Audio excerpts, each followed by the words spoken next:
at the end of this very race, Biafra is going to emerge. It doesn't matter what anybody does. And to our African friends and brethren, I want them to also understand this. We talk about Pan-Africanism. Pan-Africanism cannot take off without Biafra, because we do need a genuinely free country in Africa to be able to drive that very critical. This letter is not official. It is not stamped with the mark of the state. It is written in urgency, in truth, and in love. It is secret not because it must be hidden, but because too few are ready to hear it, but you must hear it before it is too late. I write to awaken you, because what you do not know is being used against you. Because what you do not question is enslaving you. Because if you do not rise now, you may have no ground left to stand on tomorrow. Africa is not poor. Africa is not weak. Africa is not broken. It is being broken deliberately, methodically, and with our own hands. Yes, I said it with our own hands. We have let ourselves be sedated by imported dreams. We have mistaken convenience for freedom. We have confused foreign applause with success. And now the very soul of our continent is being auctioned to the youth of Africa, those in Lagos traffic in the Nairobi slums, in the fields of Bamako, in the universities of Accra, in the nightclubs of Joburg, in the refugee camps of Tripoli, in the mining pits of Katanga, in the cafes of Kigali, and under the neon lights of Paris and Rome. I say this WAKU pit, all be erased. Number one, the theft of your future. My brothers and sisters all, my sons and daughters in the spirit of Africa, let us begin with the truth that should pierce the conscience of every young African who still dares to dream. Your future is being stolen piece by piece, deal by deal, lie by lie. Not by chance, not by accident, not by natural disaster, but by men in suits and uniforms, by policies dressed as progress, by deals signed in silence, by the kind of leadership that confuses servitude for strategy. And yes, by your own silence and surrender. You were told that independence was given to your fathers. But I ask you, if we are free, then why do our currencies still bow before the euro? Why do our resources feed foreign stock markets while our people feed on hope and prayer? Why do the brightest minds in Accra and Addis Ababa build roads in Dubai, launch tech startups in Berlin, and create art for galleries in New York? While back home the lights flicker, the taps run dry, and the schools are crumbling. You were promised opportunity, but what you got was illusion. You were promised democracy, but you inherited democracies that protect the rich, prosecute the truth tellers, and sell elections like merchandise. You were promised globalization, but it came wrapped in poverty, dependency, and cultural erasure. You were told you would be the leaders of tomorrow, but that tomorrow never came. It is always tomorrow, and they are hoping you will grow too tired to keep asking when. My dear African youth, I must speak to you plainly. You are being groomed for obedience, not leadership. You are being shaped to serve, not to shape. You are being distracted by the noise of social media, while your destiny is being sold in silence.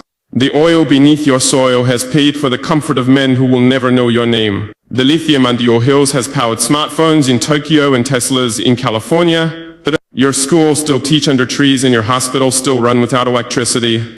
How long will we call this misfortune instead of what it truly is, a system? A system designed to keep you focused on football matches and fashion trends while your economy is auctioned off to foreign powers. A system that makes you chase visas and celebrity lifestyles while your ancestral lands are bought by billionaires.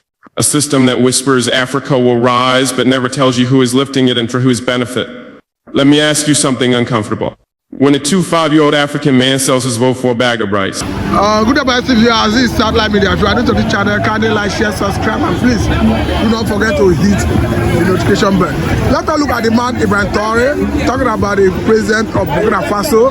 Of course, this is the man everyone is talking about, and he has given so much insight about how people could be liberated, how people could be protected, just like Biafra is looking for liberation and sovereignty. No, you see what that young guy, man, all the whole Africa, they are giving the kind hand. All the whole Africa. You remember what this Africa tell you? Tell Europeans, listen, whatever, anything that happened for this guy, they will see the other side of Africa. He's like a man at the moment, and people are saying that it was Nnamdi Kanu's ideology he possessed. This is the truth. When the guy, what gave the guy the zeal to come outside that Africa can have light again? It's because of, you see the passion Nnamdi Kanu, you have to imagine Nnamdi Kanu. one person just come outside to challenge a giant of Africa called Nigeria and pretend.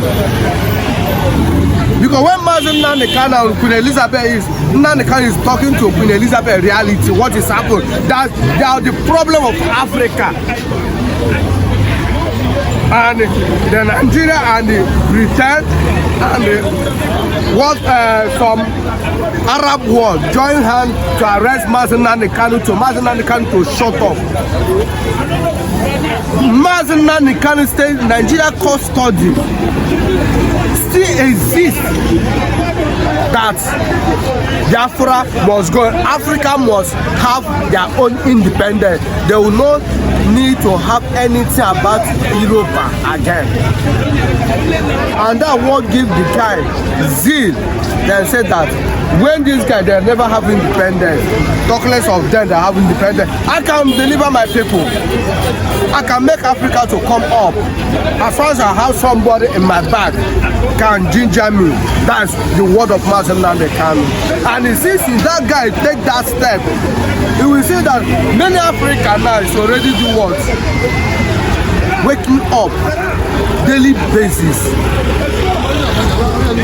This is the first time Arab world will come outside. Let's build the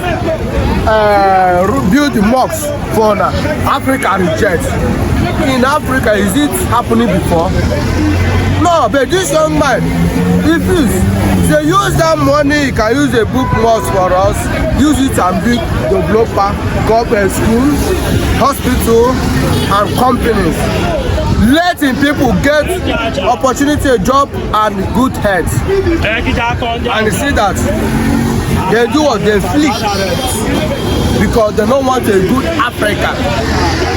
But this young guy still stand and tell his people and Africa, him and others will deliver Africa. At least he's a 30-something, 36 or 37 years young guy. Before he will up to 40 to 50, 40-something years, we see that the guy will use the eye and say how Africa will they fly like eagle.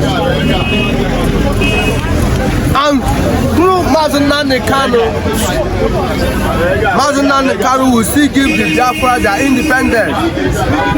With the Biafra and these guys, Africa will go up very well. And even recently we saw how the Russian president invited him for an event in Russia. Of course, he sent a special aircraft from Russia to Burkina Faso to lift him. And these are God the whole world talking that Africa is rising from Burkina Faso. You know, let me tell you one thing. Russia don't have anything to mingle with Africa. Go and check it. Russia, they don't have anything to work with. But the man, but what the man is doing, what Russia president is doing, he wants Africa to welcome. In Africa that you have everything to stand. Wake up for your slumber. That's what the man is saying. That's why he's see, look at what makes Traore is what he is Russia president. Because you know say with Russia president and the kind of zeal this guy have will help Africa. And it's not that Russia is looking for anything to get in Africa. If they count about the world power or whatever in the world, Russia is among. If they count for resources, Russia is among. It's not like all those countries called Britain and some other countries. They are looking something to eat from Africa. We are collecting something for somebody's hand and we are still slaving that person and we are claiming to be the highest in the world. That's what is spending for Russia. Why people that need that glory didn't give them, they are giving to another person. Let Africa control what they have and let the whole world know the level of Africa. I must say very big thank you for time. Thank you very much. Hello, good afternoon, viewers. If you are new to the channel, kindly like, share, subscribe, and please do not forget to hit the notification bell. The Waymaker. We are looking at the forthcoming celebration of Biafra heroes. Of course, it has been slated for 30th. And we understand that At a point, in the heat of the agitation for the sovereign state of Biafra, even the Senate president said that the way it is, that even governors in the Southeast now obey Simon Ekpa. And we are seeing a situation where the governors are kicking, but ultimately, I know that the people, especially Biafrans, will be willing and ready to make that day a big day celebration and a remembrance of their fallen heroes. How do you see this? Thank you so much for having me. Celebrating the fallen heroes in the Biafra land is not something that is bad. If we can observe June 12th in water pole under the Abiola as a democracy, there's nothing wrong in celebrating the fallen heroes in Biafra land. Don't forget that in Biafra land, these fallen heroes are people who have been killed under the Biafra war. Millions of Igbos were killed. And as such, celebrating them for the fight they fought for liberation of their people, for the suffering, for the marginalization of Nigerians, marginalizing them, it is not bad to me. But where it's bad to me is that where the governor of the Southeast, who are being imposed in one way or the other to the people of the Southeast, are kicking against this, is what is baffling me, because you come to think of it. One day of celebrating the heroes will not stop the economy of the Southeast. One day of celebrating the heroes will not make you not to make the profit you make the week or for the month. Let's start this now. Samuel Ekpa, Nnamdi Kanu is the problem of the Southeast.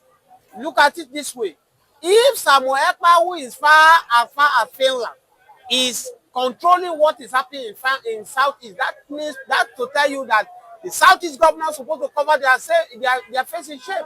They have failed their primary responsibility. That means they are not more defending the people, they are defending themselves and their family. Because Samuel Ekpa has become a threat to the governor of Southeast. Oh, let's kidnap Samuel Ekpa. Let's silence Samuel Ekpa.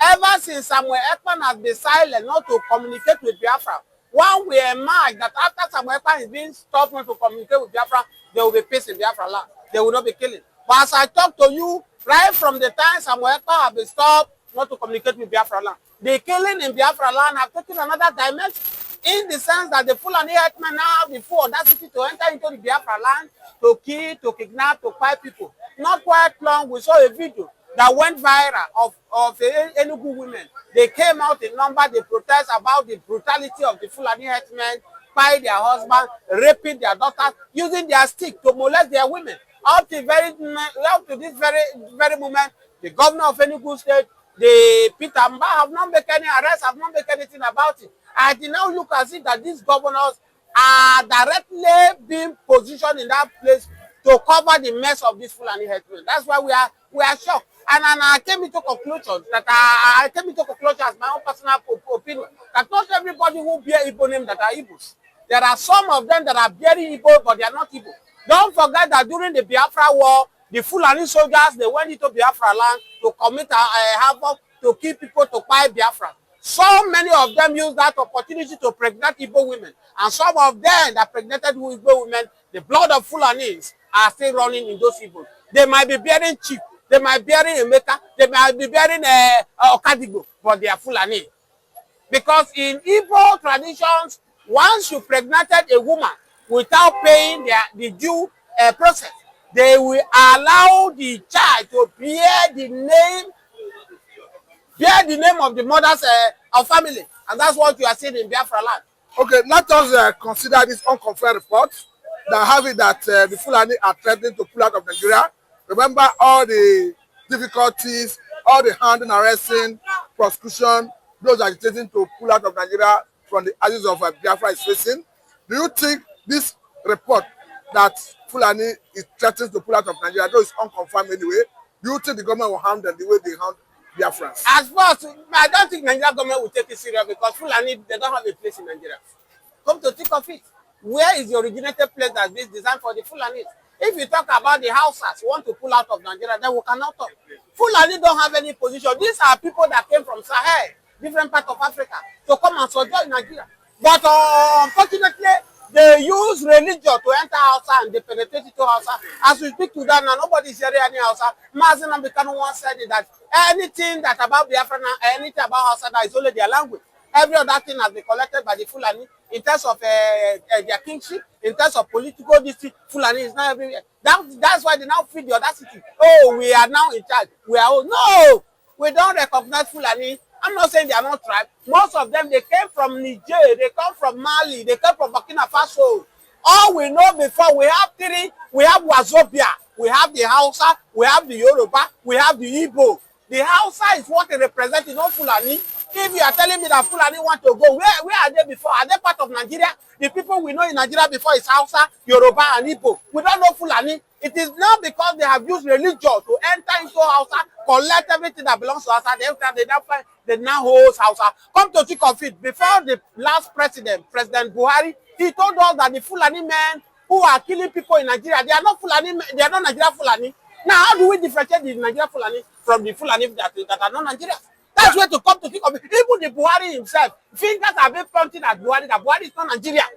Buhari is from Niger. That's why most of them, they will still find their ancestral home to Niger land, to Burkina Faso, to Mali, to different places in Africa. So for me, if you want to talk, if you say Yoruba want to go on their own, I can take it serious. If you say Igbo want to go their own, I will take it serious. If you tell Hausa want to go there, I will take it. But telling me Fulani say they want to go, they are making mockery of Nigeria. Is it because of the Nigerian government now allow people to move? That's why I'm telling you. Look at Babangida. Babangida is a Yoruba man. But today he went to the north in Mina to claim north. This Tinubu that is the president today, where is Tinubu from? Because of the Yorubas, I say Tinubu is Yoruba. Go and check the history of Tinubu and know where Tinubu is from. But if you believe Nigerian politicians, you are on your own. Don't believe in any Nigerian politicians.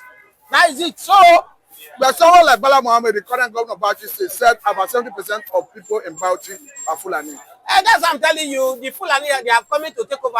You can see what they are trying to do in Benin now. They are trying to dominate everywhere. That's why they come to Fulani. In the place where I come from, the Middle Belt, they buy people in Benue, they keep people in Plateau State. And we are calling the federal government, if the federal government feel that they don't have the power to stop these people, let them give us the right to confront these people. Thank God that the DSS chairman has said it, that if we should rise up and defend ourselves.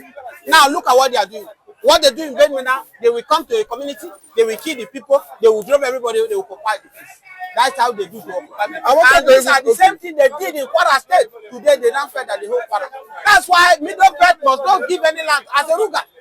Okay, let me take your attention to Mate in a military base in Borno State, where it is reported that insurgents, particularly Boko Haram, burned down some vehicles in that military formation.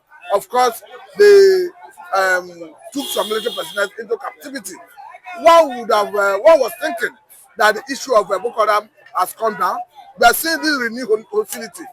We got to show that Nigeria is not safe. Nigeria is not safe. That these are the problems we are having from the north.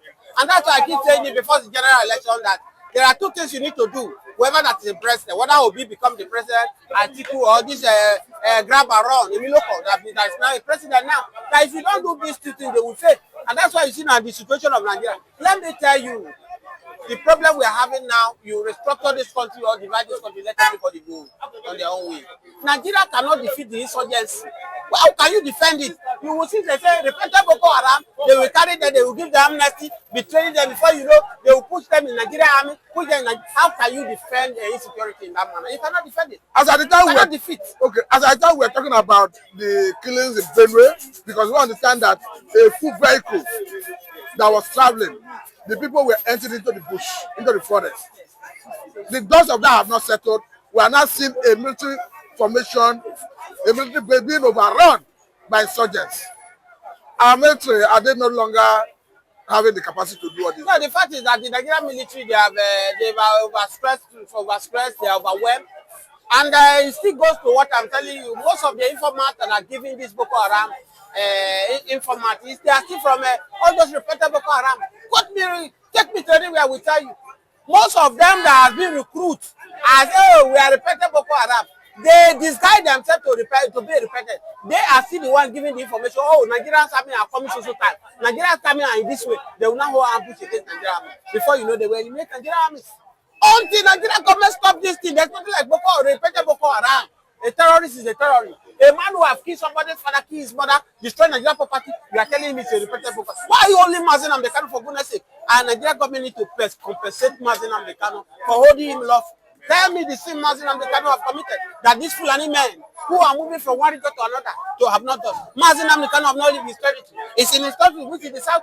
He's protecting his people. Oh, why did he form ESM? Why did he bring in Radio Biafra? Excuse me, if you want to arrest Nnamdi Kanu, go arrest the DSS boss Ajayi, who told Nigeria that we should rise up and defend ourselves. All Nnamdi Kanu do is to defend his people. See, the governors, elected governors who supposed to their primary duty to defend the people, they failed to do so. And Nnamdi came out and they formed the ESM. Come to think of it, in Southwest here, they form Amoteku. Amoteku is uniform in the whole state of the Southwest. They are confronting the Fulani headmen. They are winning the war. In Southeast, did they have any security that is uniform to Southeast? No. That's why Nnamdi Kanu came out and organized the ESM. And you see, as of the time when Nnamdi Kanu organized them, Nnamdi Kanu was active. The ESM, they were on ground. The ESM was doing the work. You hardly hear that Fulani men kidnap anybody in the Southeast. You hardly hear that the Fulani men, they are in the bush of the Southeast. That's how it's supposed to be.